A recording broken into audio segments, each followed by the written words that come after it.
I'm Roman Catholic, baptized, First Communion, confirmed. I'm 100% Roman Catholic, even uncircumcised. When I was growing up, I used to go to church with my parents, once in a while. My parents weren't very religious, and I'd go, and of course I'd be bored. I'd be incredibly bored. I wonder why we're going to this godforsaken church, and like standing up, sitting down, and saying the prayers, and this and that. Oh, God. It was a drag as far as I was concerned. And that's pretty much what I thought during most of my life, what a drag, church, how boring. And the thing is, though, I would ask myself once in a while, and casually, why was it that people paid so much attention to religion? Yeah, in the past, we have all of these cathedrals and whatnot, these incredible buildings. The Cathedral of Notre Dame, for instance, countless churches around the world. It took an enormous amount of effort to build these churches. How is it that they were able to do it? Why would they do it? Right? The simpleton's answer is, of course, that the Catholic Church made them do it, or the Protestant Church later on. Well, that's a stupid answer, actually. Because, if the Catholic Church made them do it, why didn't they just say, no, thank you? Huh? Why did people go to these churches? Because they would. They would fill up all the pews. Growing up, the pews in my own church, or the various churches I went to, were pretty much 2/3, 3/4 empty, sometimes more. Sometimes you'd go to a Sunday Mass and there was no one. Yeah, I'm not talking about like the Sunday Mass for like Easter Sunday or something like that, or Christmas or something. Yeah, then it's full. But I'm talking about just an ordinary Sunday. It would be practically empty. And there'd be some priest, giving the Eucharist to a handful of people. Now, why is it that they built such a huge church if so few people are going nowadays? Huh? Back in the past, it wasn't just a few people. Back in the past, the churches were full. They were full of people. It's only recently, for circumstances that I'm about to get into, that I started to realize why people believed in God. Because I certainly don't. Okay, I wish I did. It would be nice to have that comfort of belief in God, but I do not have it. Yeah?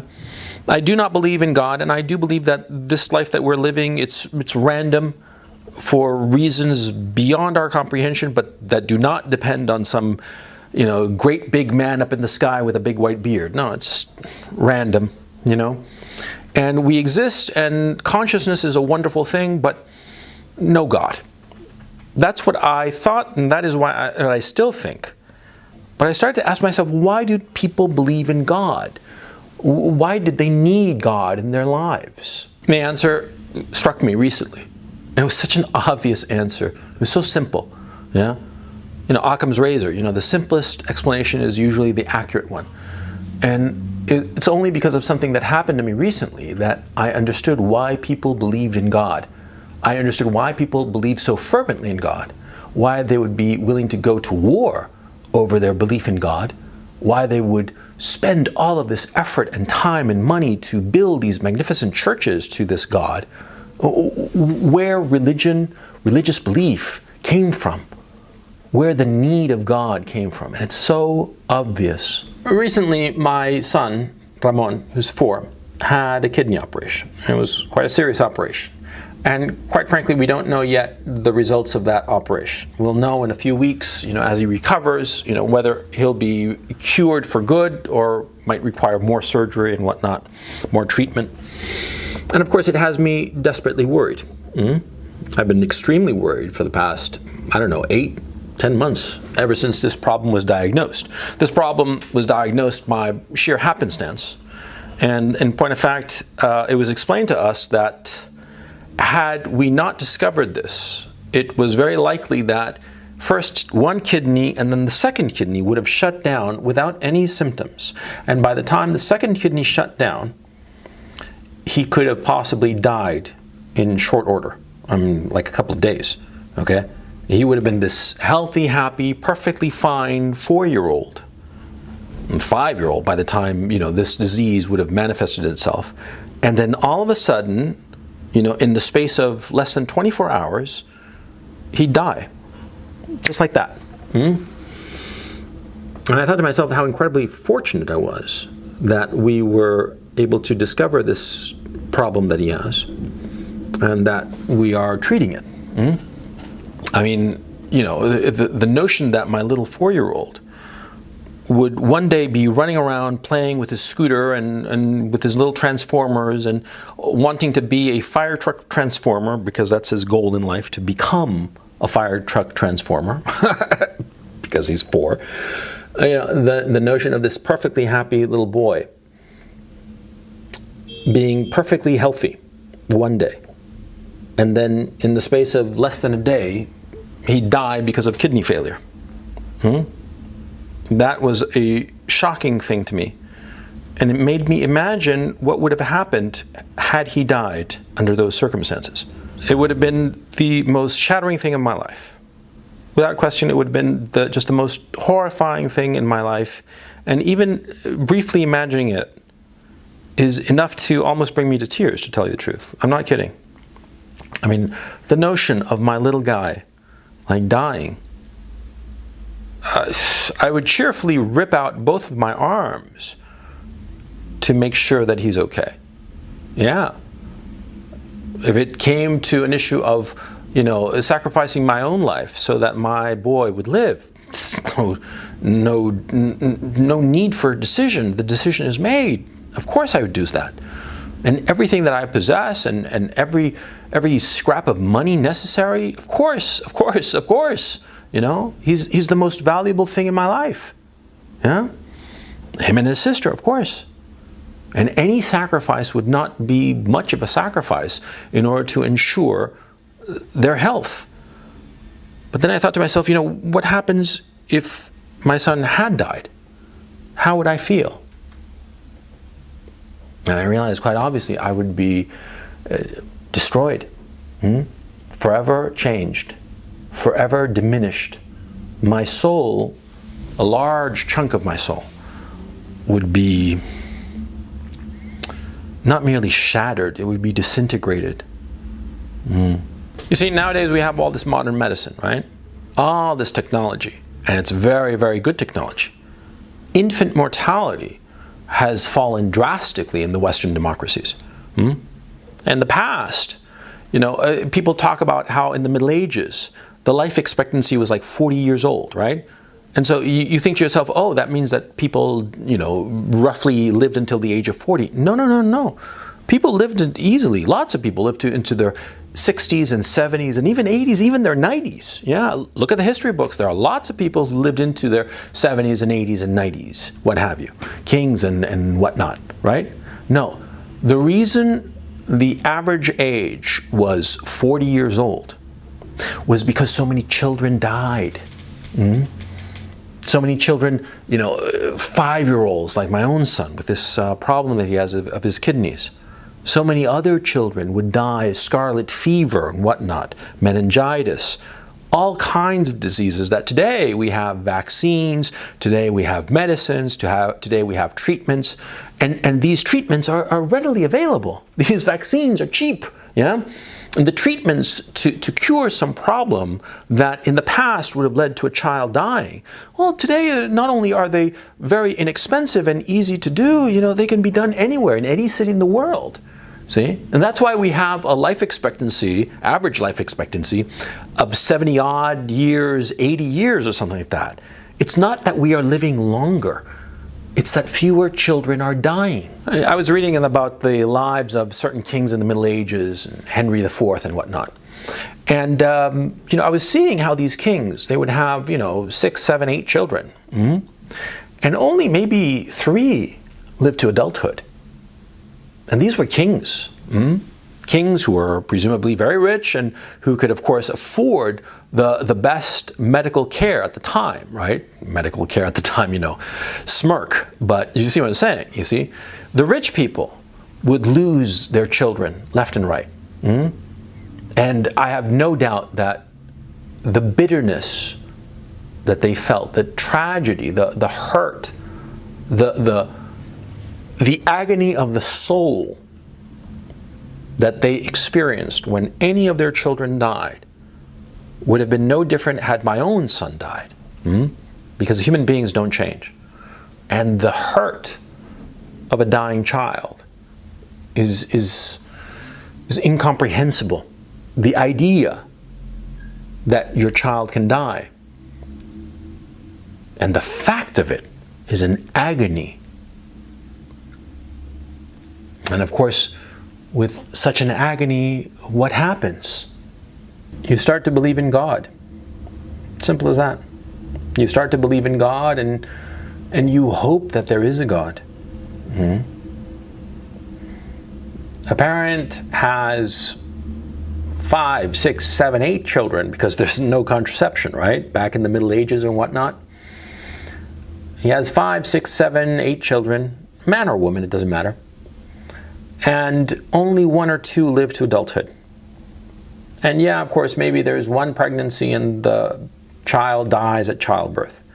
But then, the other child dies when she's 2 years old, a little angel, a little running around, little 2-year-old doing her little 2-year-old things, and she's a little beautiful little thing, and she has scarlet fever, say, and dies of that.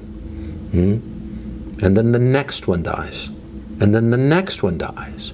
The 12-year-old boy, he scratches himself on a piece of rusted metal, tetanus, and dies in agony, in horrifying agony.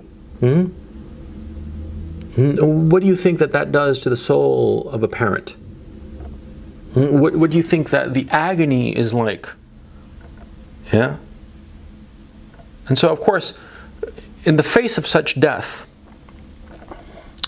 you turn to God. And you might suspect that there is no God. You might think that God is kind of silly. But in the face of such agony, you will accept the illusion just to alleviate this horrifying agony. Belief in God in the past fulfilled many purposes. The most obvious was that it explained a lot of natural phenomena that people didn't understand why was occurring. Why is there a lunar eclipse? Oh, because God made it happen. Why does the sun cross the sky? Oh, some God is racing a chariot across the sky, whatnot, right?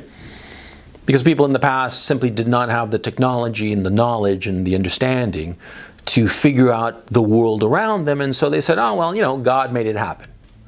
And we who are more modern, we who have science, and we who, more importantly, have this wealth of accumulated knowledge that we can draw upon. We have all of this information and knowledge and scientific discoveries for the last 300, 400, 500 years that has been accumulating, right? And we have access to it. And so we understand something. We understand everything, yeah? And the very, very few things that we do not understand, well, from our point of view, they're trivial. What exactly led to the Big Bang? Well, nobody really knows, but who cares? It's so obscure that it doesn't matter, right? So in the past, God, yes, was necessary to understand the world, and as we human beings began to understand it, it was no longer necessary. God was no longer needed in our lives. But that's only half of the equation. Death is the other half. Death of the people we love, especially our children. Because in the past, we wanted a God, we needed a God, and we prayed to a God with the hopes that one day we would see these little children that we had lost. I mean, my own kid, he's 4. My daughter, she's 6.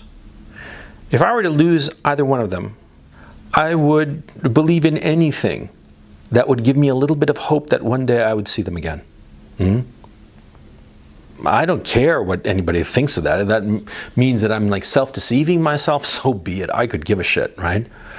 The notion that were I to lose a child, that there would be some moment in the future, some hope that I could hold them again.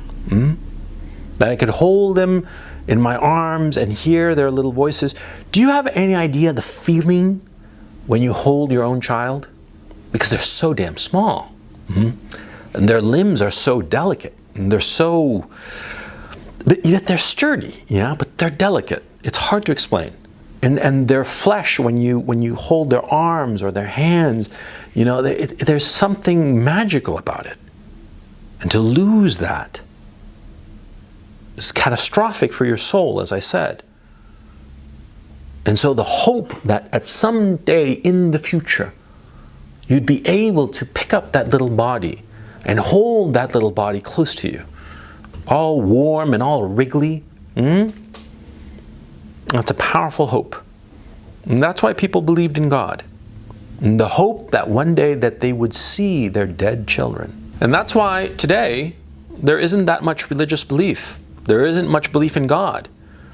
Because today it's a rare thing when a child dies. I mean, it happens all the time, and it's a tragedy, of course, but the vast majority of people will not experience the death of a child. The vast majority of people in the Western democracies, if they decide to have a child, might have 1 or 2 children. And the odds of either one of those 2 children dying is exceedingly slim.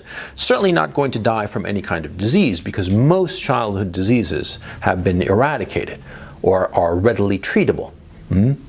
If a child dies, it will be in some unforeseen accident, some random, bizarre accident that is far from common. On the contrary, it would be exceptional, exceptionally rare. Because, like I said, and we all know this, it is a rare thing for a child to die nowadays. And it's precisely because of that. Because of how unlikely it is for a child to die. For how few children, small children, die today, that we adults do not believe in God because we don't need that comfort anymore. And if you don't believe me, look at underdeveloped countries. Look at countries with high infant mortality rates. I'll bet that their religious belief is through the roof. Oh yeah, of course. Because they have the chance that their children will die, and they know people, or they themselves have lost a child. So it's a latent thing. It's real. And so because there is this real risk that their children will die, there is the belief in God. And because for many of them, and perhaps most of them, they have felt this loss, then there is the need to believe in God. The need to believe so that one day they will be reunited with their little, wriggling little angels. I was looking at some religious books, and none seem to make this connection. It's so fucking obvious. Yeah. They come up with all kinds of explanations as to why people had religious belief in the past. At least I myself have not been able to find, but I haven't really been looking very, very hard because I don't really care. But it's something that I realized in myself, and it's important for me to realize it, and that's why I'm doing this video. With all these people in the past who had lost their children, high and low, the richest of the rich and the poorest of the poor, losing their children, there must have been, because of it, a shared sense, a shared experience, horrifying shared sense of experience, right? But that shared experience must have been a powerful glue between people. Think about it. You come across some man and you argue and fight about whatever, business, this, that, the other, doesn't matter, right? But you know that he has lost at least a kid or 2, and you yourself have lost a kid or 2. So you know the pain. And that shared pain, that shared misery, that shared agony of the soul, it makes you closer to people. Yeah. I mean, how many times have you seen, a couple of soldiers who went through some horrible war? They might not even like one another very much, but there is something between them, a human connection that cannot be disputed. Same thing. If everyone is sharing in this agony, and everyone is reaching for comfort, and then they all go to God, the belief in God, the concept of God. You don't have to believe it, okay? Even in the past, I'm sure that there were many people who did not believe in God, but they didn't say so because, and this I think is a key issue. See, to have disputed in public the belief in God would have been to take away the hope of those childless parents. Take away the hope that one day they would see their children. And that's why people were afraid to say that God didn't exist. It's not that, the church would come down on them and send the Inquisition after them or whatnot. No. What was going on was, see, if they had stood up and said, why are you so silly to believe in God? There is no God. It would have been the same as saying, why are you believing in this dumb afterlife? You are never going to see your dead children ever again. When I was young, I used to think that people who believed in God were stupid. And as I got older, into my late 20s and 30s, I thought to myself that, well, if it gives them comfort, why bother arguing with them? Let them believe in God. Let them believe in God and let them find comfort where they will. Who am I to take away that comfort? And now, as I start my 50s and realize this, because it had never really occurred to me what the possible death of my own children would feel like. And when I really started to consider it and to imagine it, and to imagine the agony of it, and that's when I realized how needed God was.